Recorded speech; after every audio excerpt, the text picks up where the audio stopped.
Hello, hii ni SPixels tena, na leo ndo ile siku ambao wengi mlikuwa mnaisubiria. Leo ndo tunaenda kuanza mafunzo ya Photoshop kwa kutumia program. Kama hauna program hiyo, nimeweka link kwenye description, hakikisha unai-download, na pia kwenye description kuna WhatsApp group link ambao itakuwezesha kuja moja kwa moja kwenye darasa letu. So kama bado huja join hapo chini, lakini kama bado huja download. Ukipata changamoto kwenye kudownload, make sure unaingia kwenye group, then tunawasiliana tuone tunakusaidiaje. So kabla tujaendelea, hakikisha umeinstall ili tuende sambamba hatua kwa hatua. So leo tutaenda kuangalia baadhi ya tools ambazo unaweza kuzitumia, lakini pia tutaangalia interface ya Photoshop imekaaje, then tukutane darasani. Let's go. Kama ni mara yako ya kwanza kufungua Photoshop, itakuwa na muonekano huu. Na kama bado huja download Photoshop, nimeweka link kwenye description hapo, nenda ka download kupitia hiyo link. Lakini pia kwenye description nimeweka link ya WhatsApp ambao tutakuwa ni darasa la kujifunza. So unaweza kujoin hapo, ili kama una changamoto, una swali, sema ambayo hujaelewa, unaweza ukaingia kwenye hilo group ukauliza, tukakusaidia. So nikifungua Photoshop itakuwa na muonekano huu. Upande huu wa kushoto na kuna hizi button mbili ambao kuna create na kuopen. Hapa ku create new manake ni unatengeneza kitu kipya, lakini hapa kuopen kama tayari una project ulikuwa umeshaanza, unaweza ukaopen hapa. Lakini hapa katikati kuna drag and drop, maana tayari unaweza ukadrag kazi yako huko iliko ukaileta hapa kwenye Photoshop, either ni picha au ni file ya Photoshop lenyewe, unaweza ukaileta hapa. So kwa kuwa sisi ndo tunaanza, tutakuja hapa kwenye ku create new. Tukicreate new hapa zitatokea aina mbalimbali za size ya hizi, zinaitwa canvas, ambapo hii ni ile size ya kitu ambacho nakitengeneza. Mfano sisi leo tutatengeneza tu kwa ajili ya social media, ambao mara nyingi huwa zinakuwa ni square.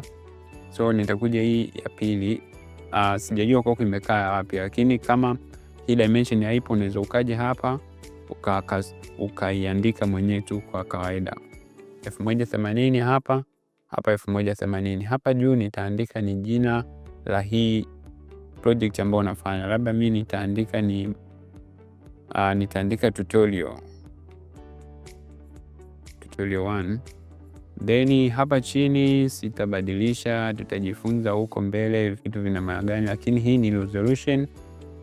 Hapa ni sehemu ya rangi, hazina shida, hapa tutabadilisha kitu. Then nitakuja ku create hapa. Nikicreate hapo itaniingiza sasa hapa kwenye Photoshop, ambapo sasa ndio sehemu, ndo uwanja wako wa nyumbani, sehemu ambayo unaenda kufanyia kazi yako ni hapa.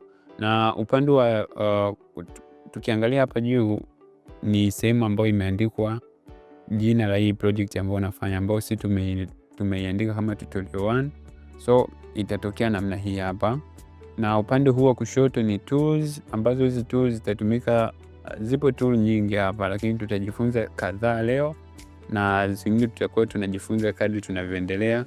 Na upande huu wa pili ambao ni upande wa kulia, kuna hizi ni panel ambazo kuna sehemu hii color, swatch, gradient, patterns.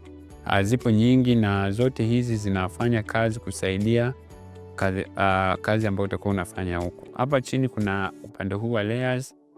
Hizi layer ni kama vitu au component ambazo zinaunda hii kazi yako ambayo utakuwa unaifanya hapa. So kila kitu ambacho utakuwa unakifanya hapa kitakuwa kinatengeneza layer hapa chini. Bila kupoteza muda tuendelee na tutorial yetu. Lakini kabla hatujaendelea, kitu cha kwanza unashauriwa kusave kazi yako, kwa sababu hizi program kuna muda huwa zina crash. Unaweza ukafanya kazi kabla hujasave ika crash. So tutaanza kusave kazi yetu. Namna ya kusave, utakuja hapa file, then una save as. Ukisave as itakupeleka kule ambako unataka kusave tutorial, hii file lako. So mimi nitaisave hapa, then nitabonyeza save. Moja ya faida ya kusave hapa ni kwamba kadri utakapokuwa unafanya kazi, kuna muda hii Photoshop itakuwa inafanya auto save. Kwa hiyo hata ikitokea program imecrash, kazi yako unaweza ukafanya recovery ikarudi. So ni muhimu sana kusave kabla hujaendelea na kazi. Okay, leo tutajifunza tools 3 ambazo tutafanya move tool, tutafanya rectangular mark tool, lakini pia tutafanya na quick selection. So vyote hivyo vinafanyika, na kama kabla hujafanya chochote uweze ukamove kitu ambacho hakipo. So tutaenda kuingiza kitu ili tukifanyie mazoezi. So namna kuingiza, mfano nataka niingize picha hapa, nitakuja hii sehemu ya file, then unakuja hapa place embedded au place linked, yoyote hapo utakaoamua wewe. Mimi nitachukua place embedded, au ukibonyeza hapo itakupeleka kule sehemu ya folder lako, then nitakuja nitaselect picha ya image, nita place. Ukiplace hapo itakuja hivi. Sasa kitu chochote ambacho utakiplace hapo kwenye Photoshop kitaleta hii mistari kama rectangle fulani hivi. Hii ni kwa ajili ya kukuza au kupunguza ile size ambayo itakuwa ile picha ambayo utakuwa umeingiza hapa. Mfano hii picha ni kubwa sana, so mimi nitapunguza. Unapunguzaje? Utakuja hapa pembeni, unaona kuna kimshale hicho, utashikilia hapo then unapunguza. Nikifika hapa maybe nimeona imetosha. Unaona huu mshale ukiwa hapa ni kupunguza, lakini nikitoka nje kidogo inakuwa kama ni kwa ajili ya kufanya rotation. Nataka nizungushe hii picha yangu, lakini nikiingia humu ndani nafanya move. So nitaiweka hapa, then hapa juu kulia kuna hizi option mbili, kuna hii tick na hii ni ya kukataa. Kama hutaki hii picha ulioweka umeona ni mbaya, utabonyeza hapa, lakini kama una accept utabonyeza hii sehemu ya tick. Then picha yangu tayari imekaa hapa, na upande huu wa layers umeona layers zimeanza kuongezeka. Ilikuwa background peke yake, lakini sasa hivi imeongezeka hii layer ya emoji. So na tunaanza na move tool. Kama inavyojielezea, move tool ni kwa ajili ya kumove, kuhamisha. Mfano nikichagua hii move, na kila tool ambayo unakuwa unataka kutumia lazima uiselect hapa. Unaona tofauti kati ya hii na hii. Hii ni kwamba ina kivuli, hii haina. Lakini hii yenye kivuli ndo nimeiselect. Kwa hiyo nikiselect hapa, nipo kwenye move tool, naweza nika move kwenye hii, naweza nikahamisha hii object yangu kuipeleka sehemu yoyote within the artboard au kwenye hii canvas ambayo unakuwa nafanyia kazi. So hiyo ni move tool, just easy. Unaona jinsi Photoshop ilivyokuwa nyepesi. Wewe ulikuwa unaambiwa Photoshop ni ngumu, just kumove. Let's go. Tunahamia tool ya pili. Tool ya pili ni rectangular mark tool. Hii kazi yake ni kufanya selection. Selection unaweza ukafanya mfano hii, na kwenye Photoshop ukiona tool ina hiki kimshale hapa pembeni, ujue maana yake kuna tools zingine ambazo zipo ndani ya hiyo tool. Mfano hapo kwenye rectangular mark tool ni kwa ajili ya kufanya selection za rectangle. Mfano naweza nikafanya selection hivi, nimefanya selection ya rectangle. Kuondoa hii selection unabonyeza tu hapa pembeni, inapotea. So nikitaka kubadilisha aina ya selection nitakuja ku right click kwenye hii tool ambayo nipo. Mfano niki right click itatokea hizi tool zingine, ambao hii ni elliptical mark tool. Maana yake hii nitaselect kwa duara, itaselect kwa duara hivyo. Kwa umeona sasa, unaona mfano hii duara imetokea kama ellipse fulani hivi. Nikitaka itokee duara ile iliyonyoka, maana yake nitashika shift then nitachora, nitashikilia kama nachora, ina select duara ambalo limekamilika. Na nikiwa humu ndani ya hili duara naweza nikalimove hili duara nikalipeleka sehemu nyingine, ila nikiwa huku nikibonyeza pembeni ili hii selection inaondoka. So hivyo ndo namna ambavyo unaweza ukaitumia hii mark tool. Hii mark tool ni kwa ajili ya kufanya selection. Labda tufanye mfano, narudisha kwenye ile rectangular, nakuja nipo kwenye layer hii hapa, nafanya selection hapa.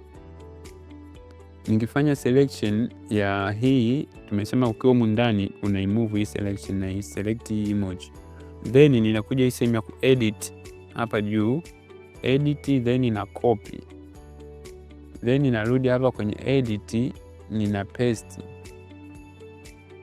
Kukopi na kupaste ni hiyo inajulikana kabisa, ni kutoa, yani umekopi umepaste kile kitu ambacho kilikuwepo hapo, nimekikopi, nimezalisha kitu kingine kinachofanana hivyo hivyo.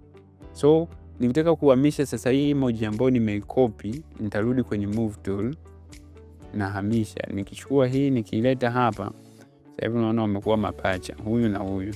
So unaweza nikahamisha huyu nikamsogeza huku pembeni, huyu pacha wake nikamleta hapa. Kwa hiyo umeona jinsi ninavyofanya kazi hii rectangular mark tool. So tutazidi kuona inafanya kazi zingine zaidi ya hii ya kukopi au kupaste, inafanya kazi zaidi. So tutaendelea kuona the way tutakapokuwa tunaendelea.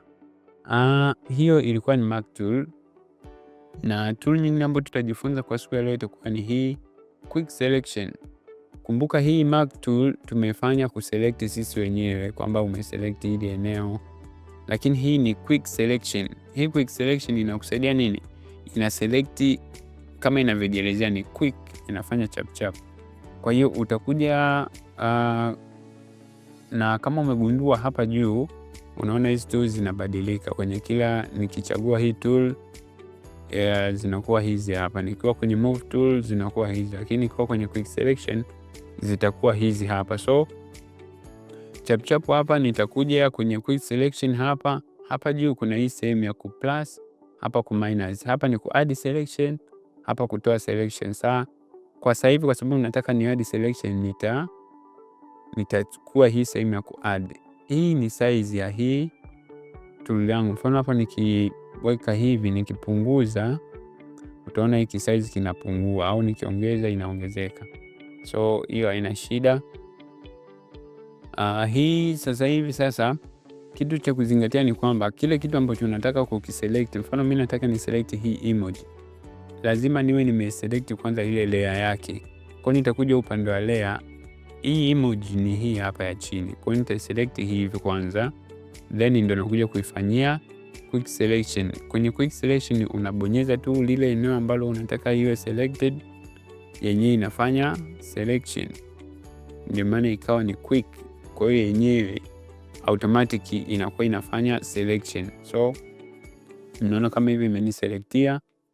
Then nitafanya kama nilivyofanya kwenye mark tool, nitakuja edit, nitacopy, then nitarudi tena kwenye edit, nitapaste. Nikipaste imetokea layer nyingine hapa, kama hapa unaona mwanzo tulikuwa tuna layer 1, sasa hivi imeongezeka layer 2 ambapo ni copy ya hii hapa. So nitarudi kwenye move tool, nitakuja hapa, nita drag, nitaleta hapa, huyu nitamsogeza hapa.